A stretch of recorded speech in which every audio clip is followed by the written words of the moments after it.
আমার কড়াইটা গরম হয়ে গেছে। তো প্রথমে আমি দিয়ে দেবো অল্প ঘি।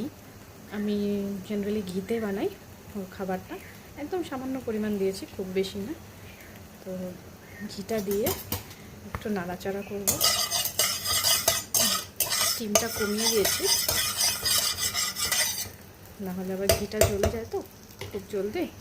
এখন এখানে দেবো অল্প কয়টা জিরে।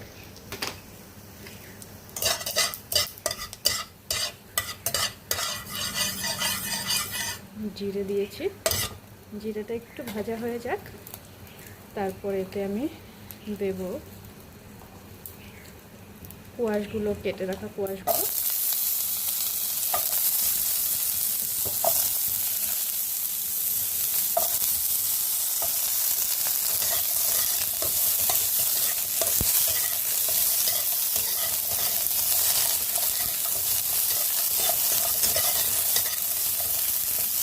সামান্য একটু ভাজা ভাজা করব। দিয়ে দিয়েছি সাথে আলুটাও।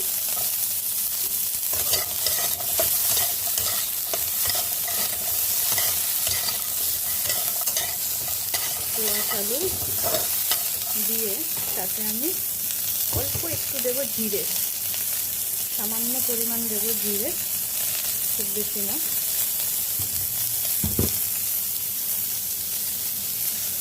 তারপর দেবো আমি একটু হলুদ। একা হাতে করতে খুব প্রবলেম হয়, কিন্তু উপায় তো নেই। সাথে দেবো একটু হালকা লবণ। এখনও 1 বছর ক্রস করেছে, তো আমি লবণ অ্যাড করতে পারি, কিন্তু একদমই সামান্য পরিমাণে। অল্প দিয়েছি আমি গোলমরিচ গুঁড়ো।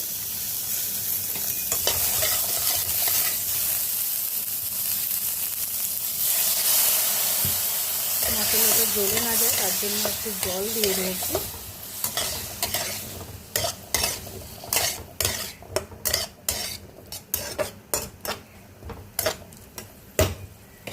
এখন এখানে দিয়ে দেবো আমি ধুয়ে রাখা মসুর ডাল। এটাকে একটু ভাজা ভাজা করবো। এতে গ্রেট করা আদাটা দেবো, সেটা আর দেখাতে পারছি না, একা প্রবলেম হচ্ছে অনেক। তো একটু ভাজা ভাজা হোক, তাতে আমি আদাটা গ্রেট করে দেব। ভাজা ভাজা হয়ে গেছে, এখন আমি এতে অ্যাড করে দিচ্ছি অল্প জল। একটু বেশি দিয়েছি জলটা, কারণ এতে ডাল আর কোয়াশ আলু সবটাই সিদ্ধ হতে হবে। তো এখন এটা আমি ফুটতে দেবো। জলটা ভালো করে বয়েল হয়ে আসলে ঢাকনা দিয়ে রেখে দেবো, স্টিমটা কম করে। এটা এখন হয়ে গেছে, আমি ঢাকনাটা খুলে দিলাম। এই যে পুরো নরম হয়ে গেছে সবজিগুলো, একদম সুন্দর। ডালটাও ফুটে গেছে। এখন আমি এটাকে নামিয়ে নেব।